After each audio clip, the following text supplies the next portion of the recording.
अब अकाउंटिंग के लेक्चर 17 में हम पढ़ेंगे बीआरएस, मतलब बैंक रिकंसाइलेशन स्टेटमेंट। तो सबसे पहले हम पहले बता दूं कि एक छोटा सा लेक्चर है और बहुत सिंपल चीज़ें, कैश बुक और पासबुक दोनों में हमको डील करना है, और इसके अलावा इसमें कुछ नहीं है, बहुत ही सिंपल सी चीज़ें जो आपको सब समझ आ जाएगा। तो सबसे पहले तो बीआरएस का मतलब हम समझ लेते हैं कि बीआरएस होता क्या है, बैंक रिकंसाइलेशन स्टेटमेंट हम क्यों बनाते हैं। ठीक है।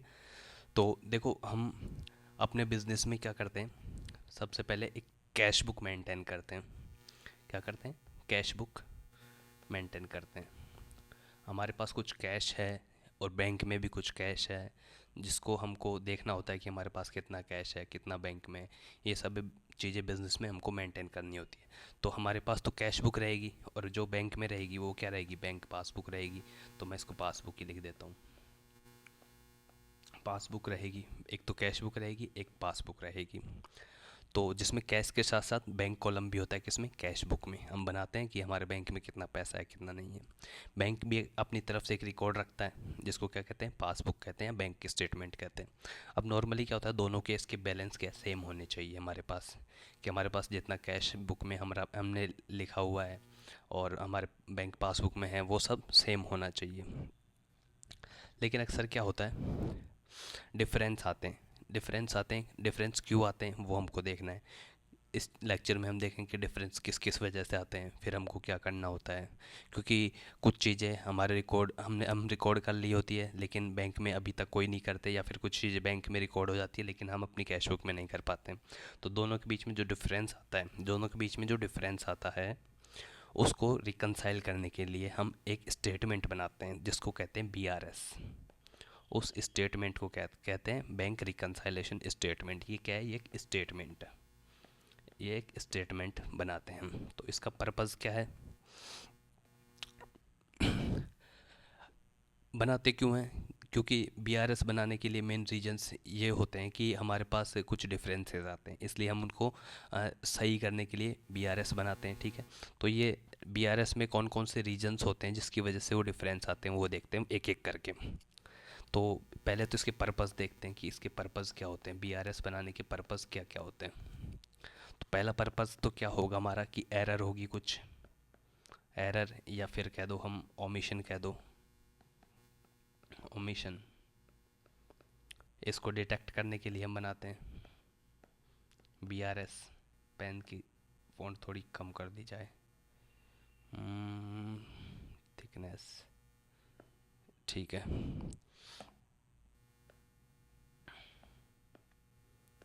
ठीक है। तो एरर और ओमिशन को डिटेक्ट करने के लिए अगर कहीं कोई गलती हुई, गलत एंट्री हुई है, कोई गलत एंट्री हुई है हमसे, कोई गलत एंट्री हुई है, तो वो यहाँ पकड़ में आ जाती है बीआरएस बनाने से। दूसरा क्या होता है, दूसरा पर्पज़ क्या है इसका, एक्यूरेसी चेक करने के लिए।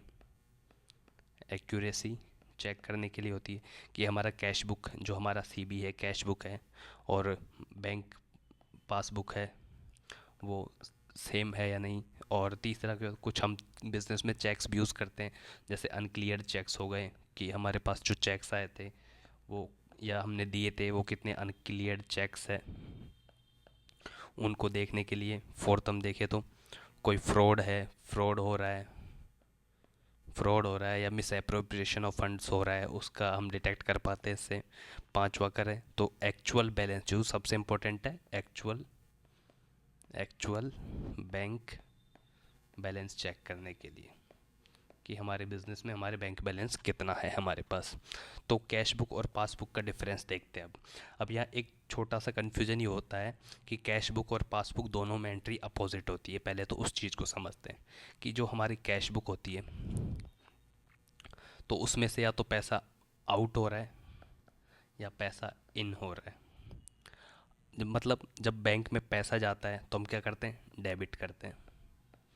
और बैंक से पैसा जाते हैं, हम कैश बुक की बात कर रहे हैं, कैश बुक में अगर बैंक से पैसा आउट हो रहा है, जा रहा है, तो उसको डेबिट करते हैं, और आ रहा है तो क्या करते हैं, क्रेडिट करते हैं।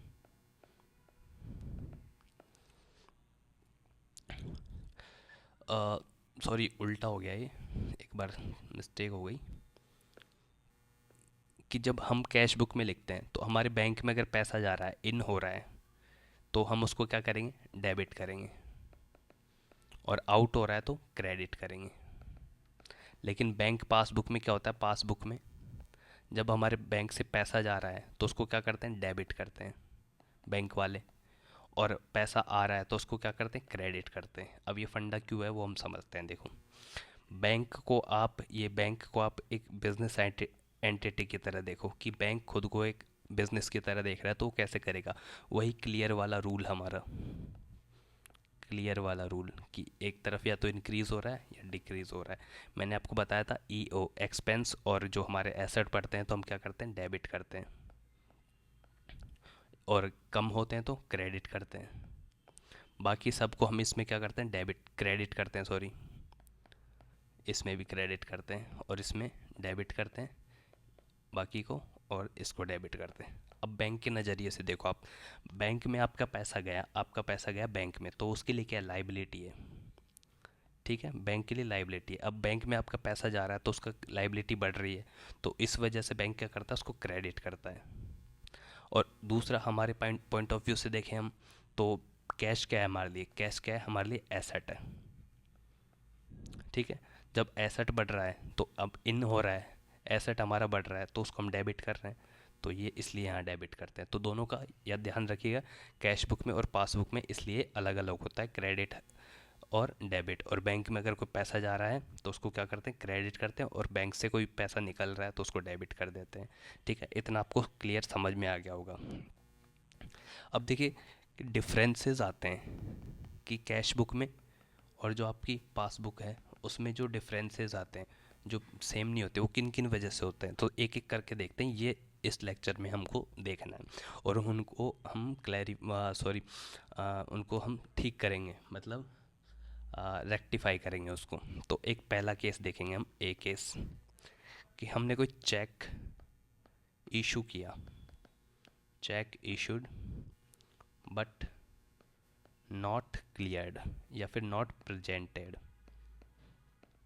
देखिए, कैश बुक में हमने कैश बुक में तो क्या किया, हमने तुरंत लिख दिया कि पैसा गया। कैश बुक में क्या लिख दिया हमने, कि पैसा गया, आउट।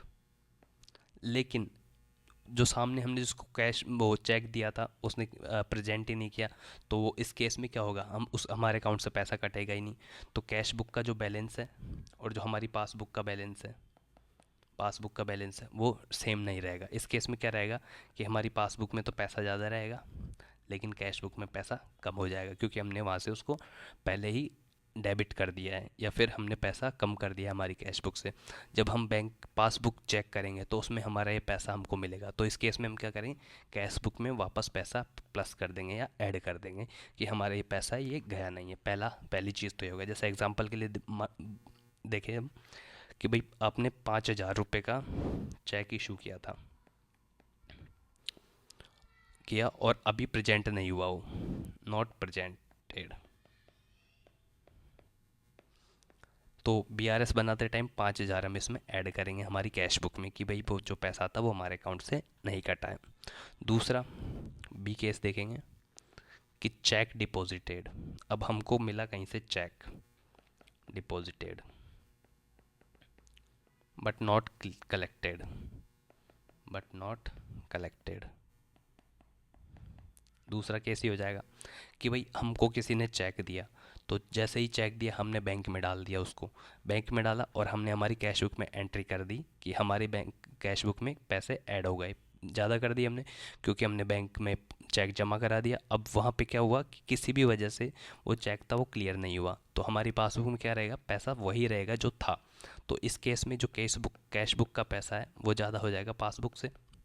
तो इस केस में क्या करेंगे हम, पासबुक में तो हम कुछ चेंज ही नहीं कर सकते, क्योंकि बैंक के पास पासबुक तो हम चेंज कर सकते हैं सिर्फ कैश बुक में। तो कैश बुक में हम जो पैसा था वो माइनस कर देंगे, कि हमारा इतना पैसा जो चेक था वो क्लियर नहीं हुआ है, हमने कैश बुक में पहले उसको ऐड कर दिया था लेकिन वो क्लियर नहीं हुआ, इसकी वजह से कैश बुक में पैसा ज़्यादा हो गया, लेकिन एक्चुअल में बैंक पासबुक में पैसा कम है, तो हम अपनी कैश बुक में उस पैसे को कम कर देंगे। तो इस तरह से हमारा जो पासबुक और कैश बुक का जो अमाउंट है वो सेम हो जाएगा।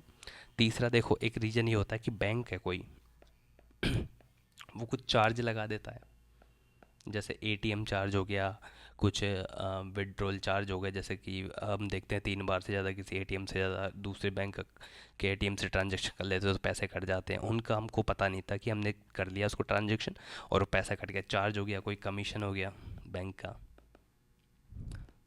या कुछ इंटरेस्ट हो गया ओवरड्राफ्ट पे, इंटरेस्ट ऑन ओवरड्राफ्ट। मैं इसको ओडी लिख देता हूँ, ओवरड्राफ्ट। तो इस केस में क्या हो जाएगा, जैसे हमने हमारी कैश बुक में तो हमने मेंटेन कर रखा था, मान लो 5,000 रुपये हमारे बैंक अकाउंट में पड़े हैं, लेकिन हमको पता नहीं है और पासबुक में से 200 रुपये कम हो गए, तो इसमें बचे 4800 रुपये। तो इस केस में हमारे कैश बुक और पासबुक का अमाउंट सेम नहीं रहेगा। जब हम पासबुक चेक करेंगे तो हम पाएंगे कि हमारे बैंक अकाउंट में 200 रुपये कम हो गए, मतलब 4800 रुपये बचे। तो इस सिनेरियो में हम क्या करेंगे, हमारे कैश बुक से 200 रुपये कम कर देंगे, माइनस कर देंगे, और वो बराबर हो जाएगा। ये हो गया बैंक की तरफ से जो चार्ज वगैरह हो गया। एक केस ऐसा भी हो सकता है कि हमको इंटरेस्ट मिला हो, इंटरेस्ट बैंक में हमारा पैसा पड़ा था तो बैंक उस पर ब्याज देता है, तो उस पर इंटरेस्ट मिला था, इंटरेस्ट क्रेडिटेड बाय बैंक। या हमारा कोई शेयर्स वगैरह में इन्वेस्टमेंट है जिसका हमको डिविडेंड मिला, जो हमारी जानकारी में नहीं था कि डिविडेंड मिला, कि हमारी जानकारी में नहीं था कि वो पैसा बैंक में क्रेडिट हो गया। इस केस में क्या होगा, जो हमारा पासबुक का बैलेंस है वो ज़्यादा हो जाएगा कैश बुक से। तो जब हम पासबुक चेक करेंगे तो हमारे इसमें प्लस ज़्यादा रहेगा और इसमें हमारा वही जो बैलेंस था वही है। तो इस केस में हम क्या करेंगे, हमारी कैश बुक में पैसा ऐड कर देंगे, जिससे वो पासबुक और कैश बुक दोनों, बैंक पासबुक दोनों बराबर हो जाएंगे। ठीक है, एक चीज़ ये हो गई। एक होता है डिसऑनर वाला, जो हमने पढ़ा था, dishonour of cheque. Dishonour of cheque, या तो हमारी साइड से कोई चेक दिया गया और जिसमें मान लो हमारे बैंक अकाउंट में पैसा ही नहीं था, हमने चेक दे दिया, तो उसमें क्या होगा, पेनल्टी लग जाएगी। जिस पेनल्टी से बैंक जो हमारा है उसमें बैंक पासबुक में पैसा कम हो जाएगा, लेकिन हमको पता नहीं था तो कैश बुक में हमने पैसा कम नहीं किया था। या फिर दूसरा केस देखें, हमको किसी ने चेक दिया, हमने उसको बैंक में डाला और वो चेक हो गया बाउंस, मतलब डिसऑनर ऑफ चेक हो गया। तो इस केस में क्या होगा, जब उसने हमको चेक दिया था, हमने बैंक में जमा किया, तो हमने कैश बुक में तो क्या प्लस कर दिया था कि हमको इतना पैसा मिल गया, लेकिन पासबुक में हमने जब देखा वो चेक क्लियर ही नहीं हुआ, तो वो पैसा बैंक में था वही हमारे में रहा। तो इस केस में क्या हो जाएगा, हमारे कैश बुक में ज़्यादा पैसा हो जाएगा बैंक पासबुक से। तो इस केस में क्या करेंगे हम, इस केस में हमारे जो हमने जो एक्स्ट्रा अमाउंट लिखा लिखा हमारी कैश बुक में, उसको माइनस करके बराबर कर देंगे। तो बस मेन पर्पस हमारा इन दोनों स्टेटमेंट्स, बीआरएस जो बैंक रिकन्साइलेशन स्टेटमेंट है उसका पर्पस क्या है, पर्पस सिर्फ ये है कि हमको हमारा कैश बुक और बैंक पासबुक चेक करना होता है कि वो सही है या नहीं, जिससे हम जो हमारे जो हमने पर्पस देखे थे कि कोई फ्रॉड हो रहा है या कोई ओमिशन हुआ है, एरर हुआ है, जैसे एरर का भी देखेंगे तो हमने कितने देख लिए, ई तक देख लिए, तो एफ़ वाला देखो। एक केस ये होता है कि कोई डायरेक्ट पेमेंट हो गया कस्टमर की तरफ से, आप बिज़नेस चला रहे हो तो और डायरेक्ट डिपॉजिट हो गया, deposit by customer in bank. इस केस में क्या होगा कि आपने किसी को सामान बेचा था उधारी पे, तो उसने जो पैसा था वो डायरेक्ट आपके बैंक अकाउंट में डाल दिया, मान लो 5,000 रुपये का सामान था, आपको इसका पता नहीं, उसने बैंक में डायरेक्ट डाल दिया, तो आपकी कैश बुक में तो मान लो पहले 10,000 रुपये थे और बैंक में भी पहले, बैंक पासबुक में भी 10,000 रुपये आपने मेंटेन कर रखे थे कि दोनों बराबर थे, कि हमने कैश बुक में भी 10,000 रिकॉर्ड कर रखा और बैंक पासबुक में भी 10,000, ठीक है। तो उसने 5,000 रुपये यहाँ ऐड कर दिए, तो अब इसमें कितना हो गया, 15,000 रुपये हो गया, लेकिन आपके इसमें अभी 10,000 ही रुपये। जब आप बैंक पासबुक चेक करोगे तो आपको 5,000 एक्स्ट्रा मिलेगा, इस केस में आपको इसमें ऐड करना पड़ेगा 5,000 रुपये, जिससे वो बराबर हो सके। एक तीसरा जैसे डायरेक्ट डिपॉजिट हो गया। एक जी वाला पॉइंट देखो कि अब जैसे ऑटो पे वाला सिस्टम होता है, ऑटो पे आपने ऑथराइज़ कर रखा है बैंक को कि मेरी ये इंश्योरेंस वाला है जो जिसका प्रीमियम कटना है हर महीने, तो आप ऑटो पे चालू कर रखा है कि आपने इस डेट को, फिक्स डेट पे आप ये पैसा काट दो। तो आपको इस चीज़ के बारे में पता नहीं था या भूल गए आप, तो आपके कैश बुक में तो पैसा वही रहेगा, लेकिन आपके बैंक पासबुक में जो पैसा है वो कम हो जाएगा। जब आप बैंक पासबुक चेक करोगे तो आपको ये पैसा कम मिलेगा, तो इस केस में आप क्या करोगे, यहाँ से भी वो पैसा माइनस कर दोगे, जिससे ये दोनों बराबर हो जाए। ठीक है, तो ये डायरेक्ट पेमेंट बाय बैंक हो गया। और दूसरा एक सबसे इम्पोर्टेंट, जिसके लिए बैंक रिकन्साइलेशन स्टेटमेंट बहुत इंपॉर्टेंट हो जाता है, जिसकी वजह से कि भाई एरर्स इन रिकॉर्डिंग हो जाती है, कभी कभी एरर्स इन रिकॉर्डिंग, कि भाई आपने बैंक में डाला, एक तरीके से मान लो आपने बैंक में डाला 2,000 रुपये। अब जब आप कैश बुक में लिख रहे थे तो आपने लिखा 200 लिख दिया उसमें, और आपका एक कॉल आ गया जिसकी वजह से आप उस अर्जेंट कॉल था, आपने तुरंत जीरो एक लगाने की वजह आपने तुरंत फ़ोन उठा लिया और आप 1 घंटे तक उसने बात किया और आप भूल गए यहाँ पे। जब आपने 200 ही रिकॉर्ड करके अपनी कैश बुक को बंद कर दिया कि हमारे, जब आप चेक करोगे तो यहाँ पे तो आपको 200 रुपये दिखेगा, यहाँ पे 2,000 रुपये दिखेगा। फिर ये आप पासबुक से चेक करोगे तब आपको पता लगेगा कि ये 2,000 रुपये थे, ना कि 200 रुपये, हमसे गलती हुई थी। तो ये एरर देखो यहाँ ऐसे इस BRS की वजह से यहाँ डिटेक्ट हो जाती है। तो BRS का ये हो गया, ठीक है।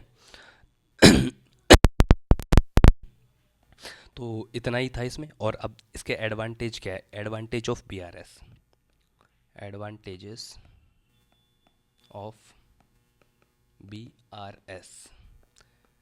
पहला, एक्यूरेसी चेक होती है, आपको वापस वही चीज़ें जो हमने पर्पस में देखे, एक्यूरेसी हो गई, एरर और फ्रॉड ये डिटेक्ट हो जाते हैं, डिटेक्शन। तीसरा आपका जो इम्पोर्टेंट है, ट्रू बैंक बैलेंस क्या है, बैंक बैलेंस वो चेक हो जाता है। कैश मैनेजमेंट इजी हो जाता है BRS से, मैनेजमेंट क्या हो जाता है, इजी हो जाता है। और फिफ्थ पॉइंट, एक आपका जो बिज़नेस है, आपका जो अकाउंटिंग सिस्टम है, आपका जो अकाउंटिंग सिस्टम है उसमें क्या आता है, कॉन्फिडेंस बिल्ड होता है, कॉन्फिडेंस बिल्ड होता है आपका, ठीक है। तो एक बार कॉमन एरर्स कौन कौन सी हो जाती है वो देखें। एक तो ओमिशन, अगला चैप्टर हमारा एरर्स पे ही है जिसमें हम डिटेल से एरर्स देखेंगे, जिसमें टाइप्स देखेंगे, उनका रेक्टिफिकेशन देखेंगे, कैसे उनको ठीक किया जाता है अकाउंटिंग में, वो ठीक है। तो वो सब चीज़ें हम देखेंगे। अभी के लिए ओमिशन देख लो कि ओमिशन है, कि ओमिशन का मतलब बैंक चार्जेस नॉट एंटर्ड, ऐसे मान लो। और रॉन्ग अमाउंट लिख दिया आपने, रॉन्ग अमाउंट, रॉन्ग अमाउंट, कि भाई मान लो 1,500 रुपये आपको आपने डिपॉजिट किए थे, आपने 1,050 लिख दी गलती से, वो भी इससे BRS से डिटेक्ट हो जाएगा।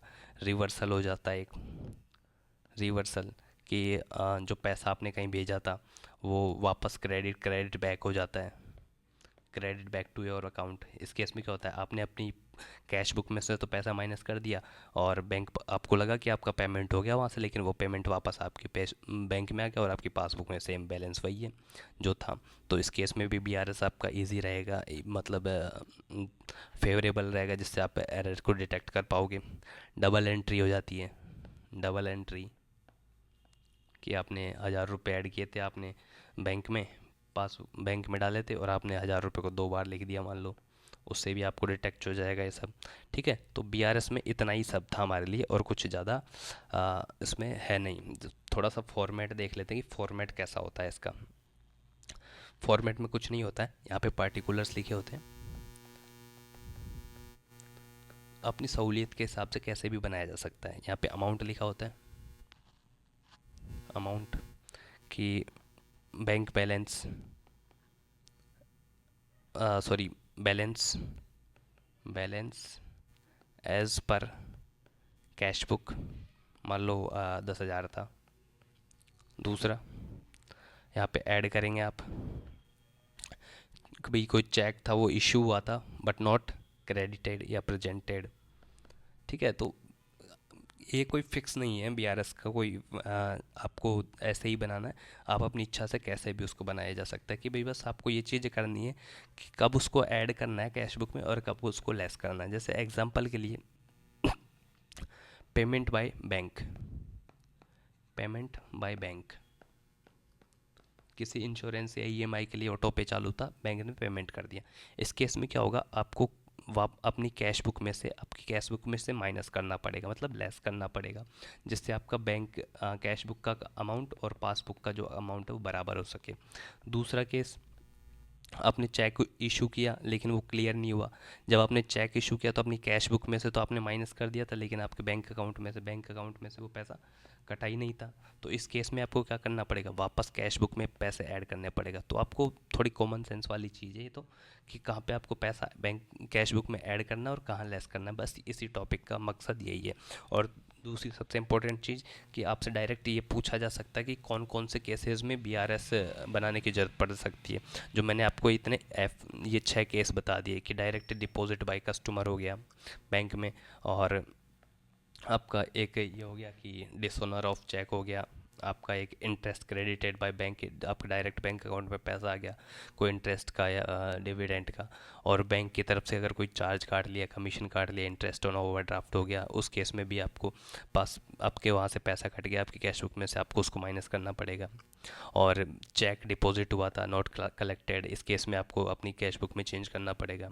एक check issued but not presented, इस केस में आपको क्या करना पड़ेगा, आपकी कैश बुक में वापस पैसे ऐड करने पड़ेंगे कि भाई आपके बैंक अकाउंट से पैसा ही नहीं कटा इसलिए ऐड करना पड़ेगा।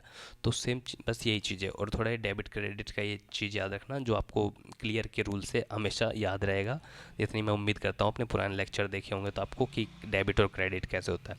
इस केस में जो बैंक का केस होता है हमारा, उसमें बैंक के पॉइंट ऑफ व्यू से आपको देखना है कि बैंक के पास जो पैसा जा रहा है वो उसकी लाइबिलिटी है। जब लाइबिलिटी बढ़ रही है क्लियर के रूल से तो हम उसको क्रेडिट कर देते हैं। इसलिए जब हमारे बैंक अकाउंट में पैसा डलता है तो क्रेडिट हो जाता है, और जब बैंक की लाइबिलिटी कम हो रही है, ये लाइबिलिटी कम हो रही है, एल कम हो रहा है, तो डेबिट हो जाता है। इस वजह से हमारे पास जो मैसेज आता है वो डेबिट का आता है। और जब हम बैंक में पैसा डालते हैं तो वो बैंक तो क्रेडिट करता है लेकिन हम अपनी कैश में उसको डेबिट करते हैं। ठीक है, और जब बैंक से पैसा निकालते हैं तो उसको क्रेडिट करते हैं अपनी कैश बुक से। तो इस लेक्चर में इतना ही है। Thank you so much. जय हिंद।